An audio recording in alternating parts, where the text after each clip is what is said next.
Hasta ahora nada habéis pedido en mi nombre. Pedid y recibiréis, para que vuestro gozo sea cumplido. Muéstreme una persona cuyas oraciones le son contestadas, y de seguro que esa persona está llena de gozo. Jesús también dijo en Juan 14:6, Yo soy el camino y la verdad y la vida. Nadie viene al Padre sino por mí. Y esa es la verdad en cuanto a la oración. No hay forma de llegar a Dios el Padre sino únicamente por medio de su Hijo Jesucristo. Supongamos que usted se pierde buscando una dirección en un lugar que no conoce. Así que detiene a una persona en la calle para que le ayude, y esa persona le dice, vaya derecho 3 cuadras más, luego vire a la derecha, verá una casa blanca con una cerca de madera, entonces vire a la izquierda, y esa es una calle sin salida. Recorra 3 cuadras más, vire a la derecha, y usted le interrumpe y le dice, un momentito, por favor, no puedo recordar todo eso, déjeme anotarlo. Y la persona que le está dando las direcciones le dice, ¿sabe qué? Yo estoy yendo en la misma dirección, permítame guiarle. Usted únicamente sígame. Esa persona no solo le señala el camino, sino que, por así decirlo, se vuelve el camino. Jesús no indica el camino, Jesús es el camino hacia el Padre, y cuando usted ora en el nombre de Jesús, Él le lleva a la presencia del Padre. Anota Efesios 2:18. Porque por medio de Él los unos y los otros tenemos entrada por un mismo Espíritu al Padre. ¿Qué significa orar en el nombre de Jesús? Significa orar con su autoridad. Cuando usted pone su firma en un cheque y se lo da a alguien, esa persona va al banco y lo efectiviza. El banco le entrega la cantidad de dinero estipulada en el cheque, porque ese cheque lleva su nombre, lleva su firma, y con su firma usted le autoriza al banco la entrega de ese dinero. Trate de ir a cualquier banco y hacer efectivo un cheque que no tiene ninguna firma, y le aseguro que estará metiéndose en profundos problemas. Cuando pedimos en el nombre de Jesús, no estamos simplemente rociando con algún polvito mágico oraciones al decir en el nombre de Jesús, abracadabra, que lo que he pedido se haga. No es así de ninguna manera. Orar en el nombre de Jesús significa, primero, obedecer su mandato. Segundo, hacer algo aprobado por Él. Tercero, saber que eso le dará honor y gloria a Él. Y cuarto, saber que el Padre será glorificado por lo que hacemos en el nombre de Jesús. Si usted ora sin usar el nombre de Jesús legítimamente, no tiene ninguna razón para esperar que su oración sea contestada. Ahora, obviamente, el orar en el nombre de Jesús significa que usted debe ser salvo, que debe ser su discípulo y que debe estar en comunión con Él para conocer su voluntad. No solo ora en el nombre de Jesús, sino que también ora en el Espíritu.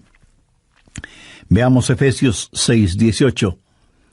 Orando en todo tiempo, con toda oración y súplica en el Espíritu, y velando en ello con toda perseverancia y súplica por todos los santos.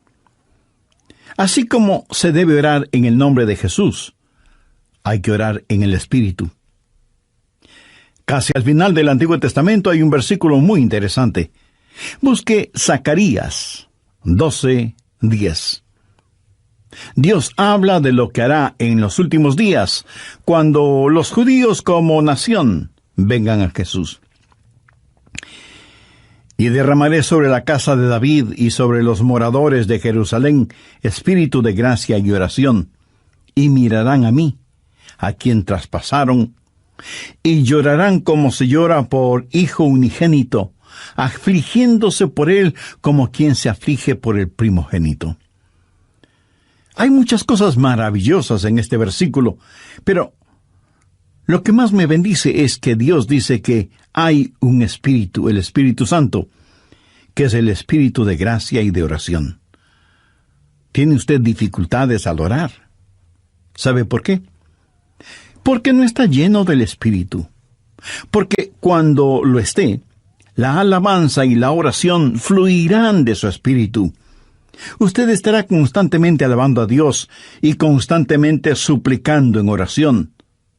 Dios dice que un día Él va a derramar su espíritu de gracia y oración sobre los judíos, pero Él ya ha derramado su espíritu de gracia y oración sobre usted. Por lo tanto, usted debe orar en el espíritu. En la pequeña epístola de Judas, el verso 20, dice: «Pero vosotros, amados, edificando sobre vuestra santísima fe, orando en el Espíritu Santo». ¿Había notado eso?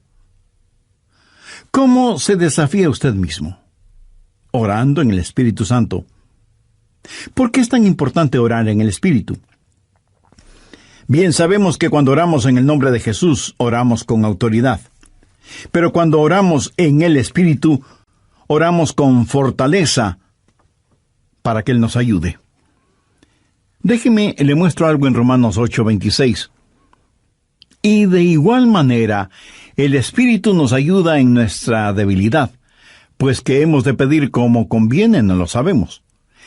Pero el Espíritu mismo intercede por nosotros con gemidos indecibles». Mi amigo, esto significa que cuando usted ora, no lo puede hacer sin el Espíritu, y Él no lo hará sin usted. Es el Espíritu el que ora. Y Él hace por usted lo que usted no puede hacer por usted mismo. El Santo Espíritu de Dios inspira, guía, pone energía y sostiene nuestras oraciones. Nuestro espíritu humano es débil, y aunque el Espíritu esté dispuesto, nuestra carne es débil. Por lo tanto, el Espíritu Santo nos ayuda en nuestra debilidad. No hay ninguno de nosotros que alguna vez no haya dicho: «Fallé en mi vida de oración. Ojalá pudiera orar más. ¿Por qué no puedo hacerlo?». Le diré por qué no oramos más. Francamente, porque somos débiles. Pero nuestra debilidad no debe convertirse en incapacidad, sino más bien en fortaleza, porque la Biblia dice que cuando somos débiles, somos fuertes. Si aprendemos a depender en el Espíritu Santo, quien nos ayuda en nuestras debilidades, inspirándonos, guiándonos y capacitándonos. Más aún, Él nos ayuda en nuestra ignorancia. Pues ¿qué hemos de pedir como conviene? No lo sabemos. ¿Alguna vez ha pensado en eso? Estuve una vez en una conferencia bíblica en Dallas. Al finalizar la conferencia, 2 jóvenes estudiantes se me acercaron y uno de ellos me preguntó: «Pastor, ¿usted ora?». Le respondí que sí. Entonces me dio una pequeña tarjeta diciéndome: «Aquí están nuestros nombres. Somos estudiantes en el seminario. Por favor, ore por nosotros». Yo les agradecí y puse esa tarjetita en mi Biblia.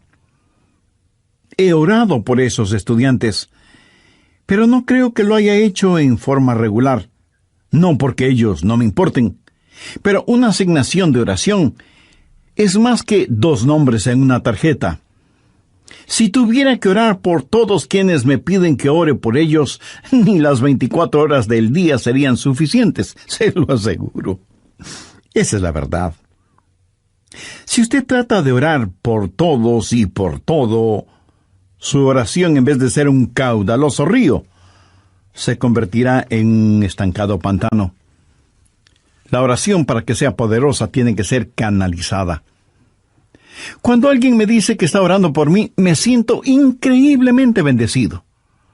Y hay hermanos que me dicen que oran por mí diariamente, y doy gracias a Dios que muchos oran por mí.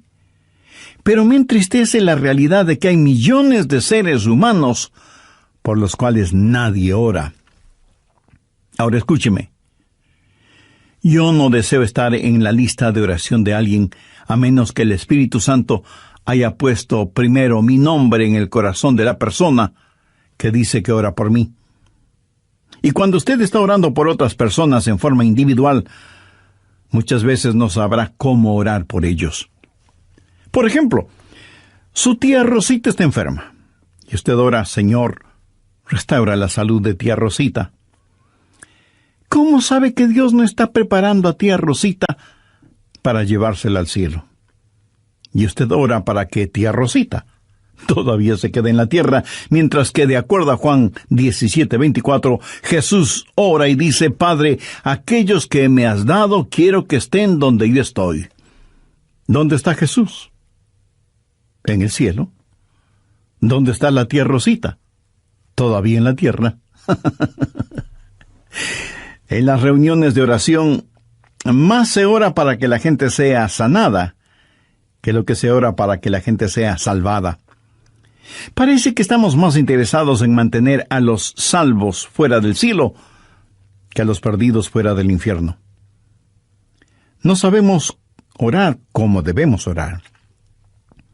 Cuando Saulo perseguía a los seguidores de Cristo, antes de que fuera el apóstol Pablo, me pregunto qué oraba la iglesia en relación con Saulo. Si yo hubiera vivido en esa época, seguro que hubiera orado: Señor, mira cómo este Saulo nos persigue. Elimínalo, evapóralo, Señor, haz algo con él. Y ciertamente, Dios hizo algo con él, pero no precisamente como se lo pedimos. Dios lo transformó en el poderoso apóstol Pablo. A veces no sabemos ni lo que pedimos. Por eso el Espíritu Santo, que intercede por nosotros, dice: Señor, esto es lo que Adrián está pidiendo, pero esto es lo que en realidad necesita. El Santo Espíritu de Dios nos ayuda en nuestras debilidades cuando nosotros no sabemos cómo orar, por qué orar, o cuando no tenemos la fortaleza, ni la energía, ni el deseo de orar. E intercede con nosotros, como la Biblia lo dice en Romanos 6:26, pero el Espíritu mismo intercede por nosotros con gemidos indecibles. Ni usted ni yo, nadie puede orar como el Espíritu Santo puede hacerlo. Y la expresión gemidos indecibles era utilizada para describir los dolores de una mujer dando a luz. Eso, mi amigo, es orar en el Espíritu. Intercede por nosotros con gemidos indecibles, porque muchas veces nosotros no sabemos qué pedir. Algunos años atrás, yo viví la experiencia de un profundo dolor emocional y espiritual a tal grado que no podía ni siquiera articular una sencilla oración. Lo único que podía hacer era quejarme. Pero el Santo Espíritu de Dios escuchó mi oración, y Él llevó mi dolor, mi súplica, hasta el trono de la gracia y la misericordia de Dios. Entonces usted ora primero en el nombre de Jesús, segundo en el Espíritu Santo. Para orar en el nombre de Jesús, usted tiene que ser salvo, y para orar en el Espíritu, usted tiene que ser lleno del Espíritu Santo de Dios. Tercero, usted debe orar en obediencia a Dios. Es una malvada necedad el esperar que Dios escuche sus oraciones cuando usted no está viviendo en obediencia a Él. Lo triste es que hay personas que tienen la idea de que Dios les bendecirá, aún en su desobediencia. Razone esto un instante. Si usted está viviendo una vida de desobediencia, y aún así Dios contesta sus oraciones, ¿qué es lo que Dios está haciendo? Está animando y recompensando su pecado. Pero escúcheme, Dios le ama demasiado como para hacer eso. Veamos el Salmo 66. Quiero mostrarle algo. Salmo 66, verso 18. Este es un versículo que debería estar subrayado en su Biblia. Si en mi corazón hubiese yo mirado la iniquidad, el Señor no me habría escuchado. Ahí lo tiene, en blanco y negro y bien impreso. Y usted no tiene que ser un científico aeroespacial para entender eso, ¿verdad? Muchos hablan de las grandes promesas en la oración. Bien, esta es una promesa. Si en mi corazón hubiese yo mirado la iniquidad, el Señor no me habría escuchado. Ahora, note que no dice, si hubiera pecado, Dios no me escucharía. Dios no le escuchará a usted. Dios no me escuchará a mí. Dios no escuchará a nadie que tenga iniquidad en su corazón. Iniquidad significa el hacer trato con el pecado, sentirse en paz haciendo el pecado. Y si yo tengo cualquier iniquidad en mi corazón, Dios no me escuchará. Ora usted a Dios. Si tiene algún pecado en su corazón, ¿cómo puede esperar que Dios le escuche? Para que Dios le escuche, usted tiene que arrepentirse de sus pecados y tener a Jesús como su Salvador y Señor. De vez en cuando alguien me dice, pastor, Dios me ha dado la habilidad de decir hermosas oraciones. Y si Dios mismo me ha dado esa habilidad, quiero decir que Él está impresionado con mis oraciones. Mi amigo, hay una buena palabra griega para describir lo que usted está diciendo. Tontería. Escúcheme, Dios no se impresiona con sus oraciones, pero sí se impresiona con su necedad. Veamos lo que dice Isaías 1:13. No me traigáis más vana ofrenda. ¿Sabe usted lo que es una vana ofrenda? Es solo una oración vacía. No me traigáis más vana ofrenda. El incienso me es abominación. Aquí ellos estaban en el templo quemando incienso, ofreciendo incienso en el altar. No me traigáis más vana ofrenda, el incienso me es abominación, luna nueva y día de reposo, el convocar asambleas, no lo puedo sufrir, son iniquidades vuestras fiestas solemnes. ¿Qué es lo que Dios está diciendo aquí? Que todo lo que ellos hacían como parte de su religión, Él lo detestaba. Y en Isaías 1, los versos del 15 al 17, leemos: Cuando extendáis vuestras manos, yo esconderé de vosotros mis ojos. Asimismo, cuando multipliquéis la oración, yo no oiré. Llenan están de sangre vuestras manos, lavaos y limpiaos, quitad la iniquidad de vuestras obras de delante de mis ojos, dejad de hacer lo malo, aprended a hacer el bien, buscad el juicio, restituid al agraviado, haced justicia al huérfano, amparad a la viuda. Veamos ahora Isaías 59:1. He aquí que no se ha cortado la mano de Jehová para salvar, ni se ha agravado su oído para oír. Dios no se ha vuelto manco ni sordo, pero vuestras iniquidades han hecho división entre vosotros y vuestro Dios, y vuestros pecados han hecho ocultar de vosotros su rostro para no oír. ¿Ha leído alguna vez algo del libro de Esdras? Vayamos al capítulo 9, verso 6. Esdras está orando y dice: Dios mío, confuso y avergonzado estoy para levantar, oh Dios mío, mi rostro a ti, porque nuestras iniquidades se han multiplicado sobre nuestra cabeza, y nuestros delitos han crecido hasta el cielo. Mi amigo, debemos orar en obediencia. Para resumir un poco todo esto, vamos a la primera epístola de Juan. No el Evangelio de Juan, sino la primera epístola de Juan, capítulo 3, verso 22. Y cualquier cosa que pidiéramos, la recibiremos de Él, porque guardamos sus mandamientos y hacemos las cosas que son agradables delante de Él. Los rebeldes jamás verán sus oraciones contestadas. Déjeme retroceder un poco las páginas de la historia. ¿Recuerda cuando Israel había conquistado Jericó? Y tuvieron que pelear contra un pequeño pueblito. No era ninguna gran ciudad. Un pueblito llamado Ai. Apenas 3 letras, H, A, I, Ai. Y sin embargo, los israelitas tuvieron que huir, como se dice vulgarmente, con el rabo entre las piernas, ignominiosamente derrotados. Y Josué tiene que ir y postrarse delante de Dios y preguntarle cómo pudo permitir que tal cosa sucediera. Mire lo que le contestó Dios en Josué 7, los versos 10 y 11. Y Jehová dijo a Josué: Levántate, ¿por qué te postras así sobre tu rostro? Israel ha pecado.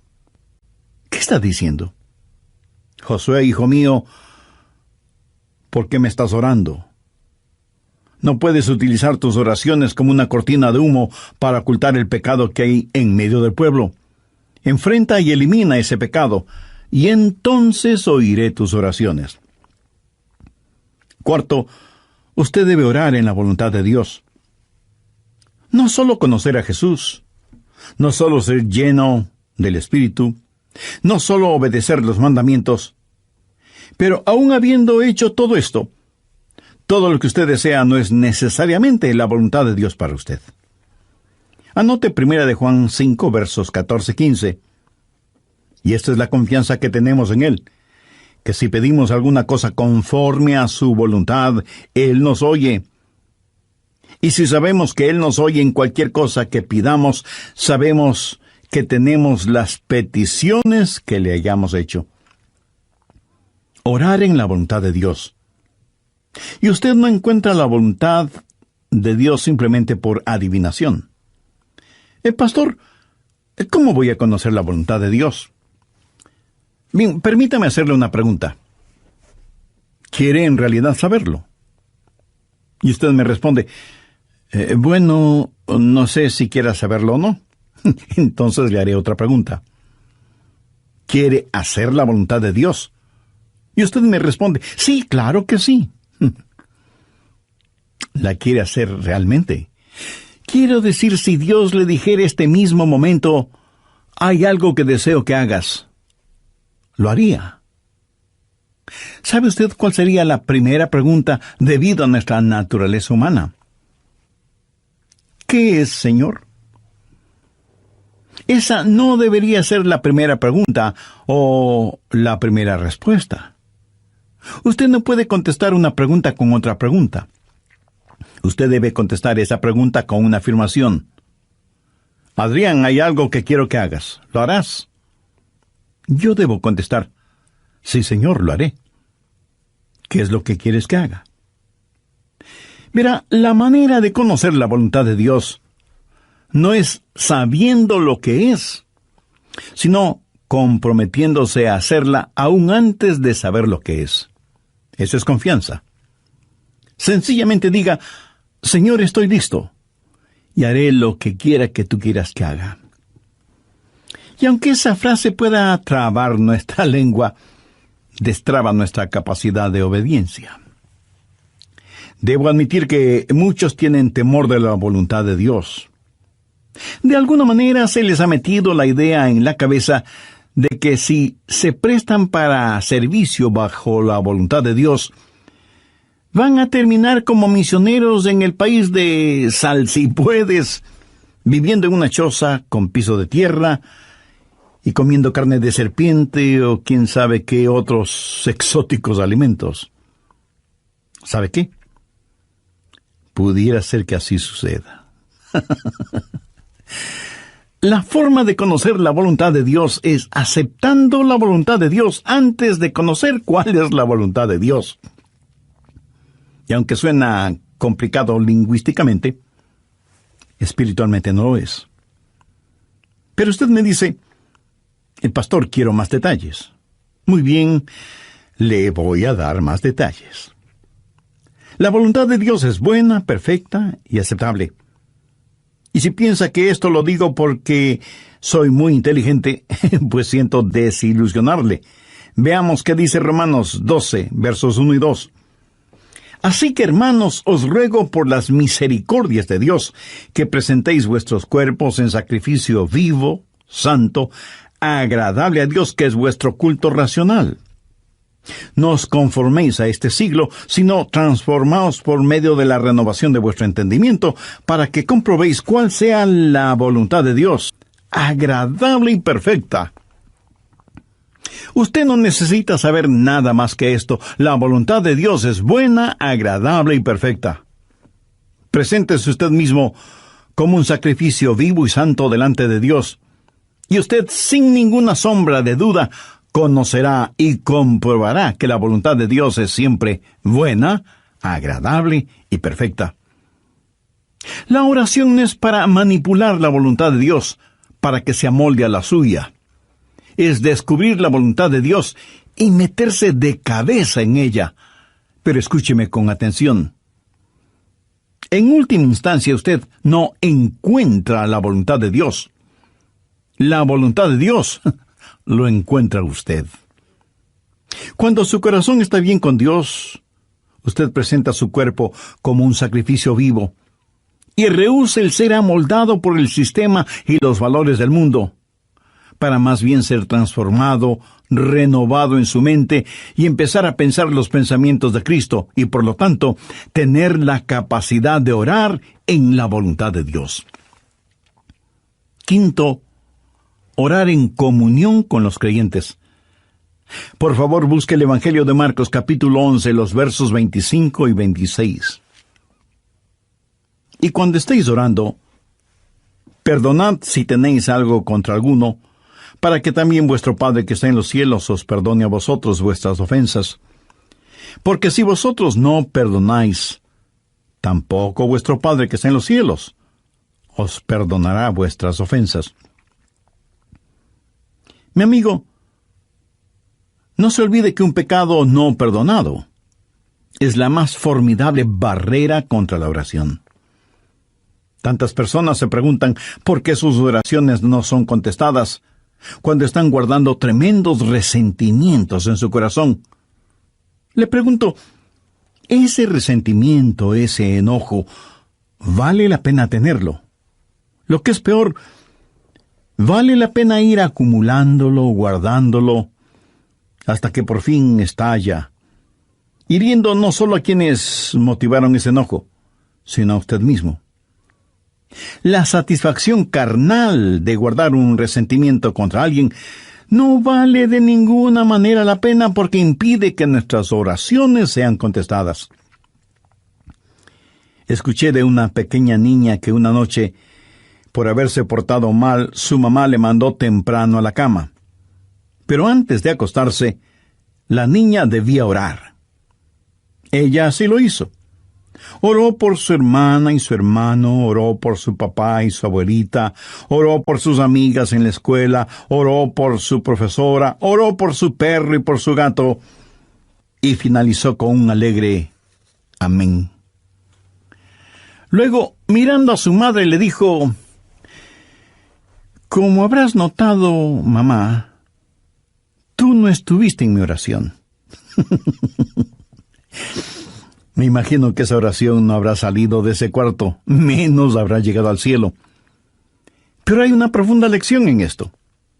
Sería una temeraria necedad si alguien, teniendo un espíritu no perdonador, pretende que sus oraciones sean contestadas. Y esto es verdad de manera especial entre marido y mujer. En 1 de Pedro 3:7 leemos: «Vosotros maridos igualmente, vivid con ella sabiamente, dando honor a la mujer como a vaso más frágil y como a coherederas de la gracia de la vida». ¿Para qué? Para que vuestras oraciones no tengan estorbo. Muchos esposos y esposas, aun siendo creyentes, viven como perros y gatos, son como palo y piedra, y aun así se preguntan por qué sus oraciones no son contestadas. Sexto, usted debe orar en fe. En Mateo 21:22 leemos: «Y todo lo que pidiereis en oración, creyendo, lo recibiréis». Por favor, subraye en su Biblia la palabra creyendo. Ore creyendo, y todo vendrá. Ore dudando, y nada tendrá. ¿Alguna vez has dicho: «Dios, yo creo», cuando en realidad no creía? Muchos piensan que el decir que creen les será contado como si en verdad creyeran. Estaban mintiendo, ellos lo sabían, y Dios también lo sabía. ¿Alguna vez ha orado sabiendo que Dios escuchaba sus oraciones y recibió una respuesta de Dios? Verá, es también un regalo de Dios. La fe no es algo que usted guarde en su bolsillo o en su cartera para gastarla en cualquier cosa que se le antoje. Usted no puede tener fe para nada fuera de la voluntad de Dios, porque Dios no da fe para nada que esté fuera de su voluntad. Y usted no puede tener ninguna fe a menos que Dios se la dé. Y no faltará quien pregunte, ¿por qué no tengo más fe? Si usted pone en práctica lo que he compartido en este estudio bíblico, le puedo asegurar que descubrirá que la fe está ahí. Cuando usted ora en el nombre de Jesús, cuando usted ora en el Espíritu Santo, cuando usted ora en obediencia y en comunión, cuando ora en la voluntad de Dios, la fe está ahí. Pero si estos elementos espirituales no están ahí, tampoco estará la fe. Ustedes, esposos, ¿han tenido alguna vez un argumento? Y si me dice que no, con toda mi cariñosa cortesía le diré que son mentirosos.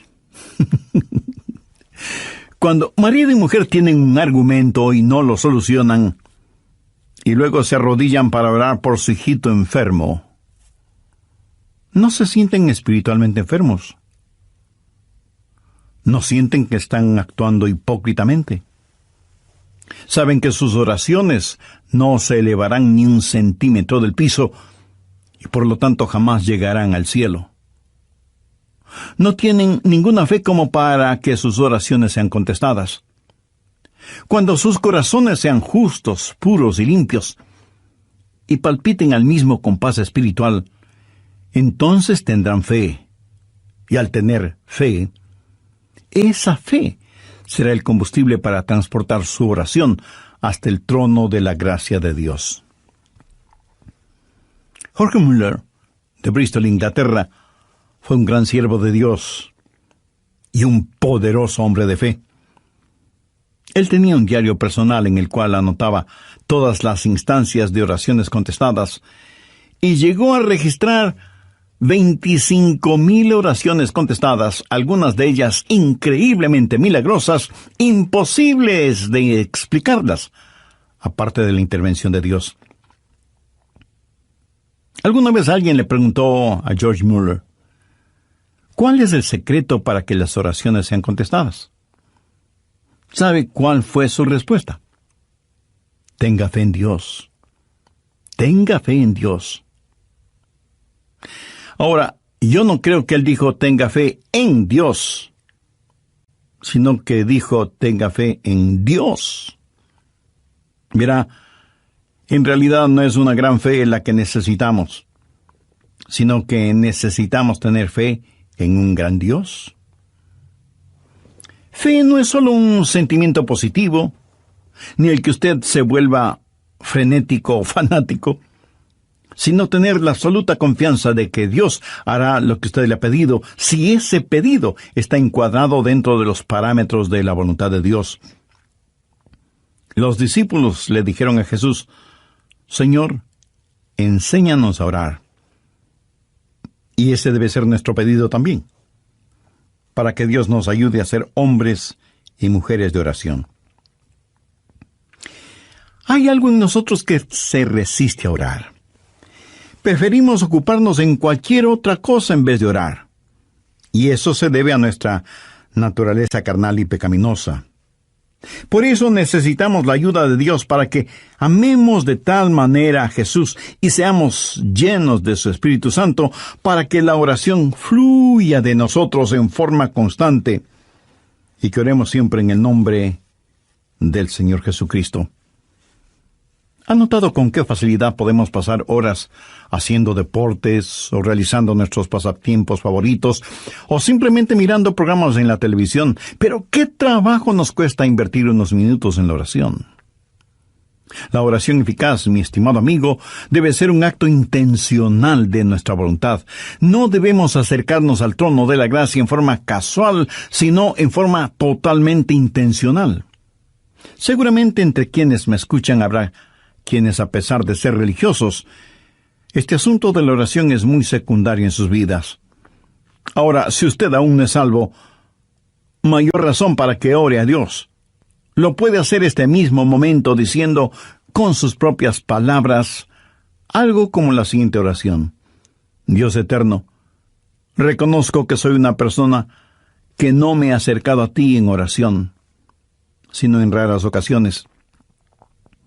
Reconozco también que soy pecador, que estoy perdido y que necesito ser salvo para tener la seguridad de ir al cielo cuando me llames a tu presencia. Señor Jesús,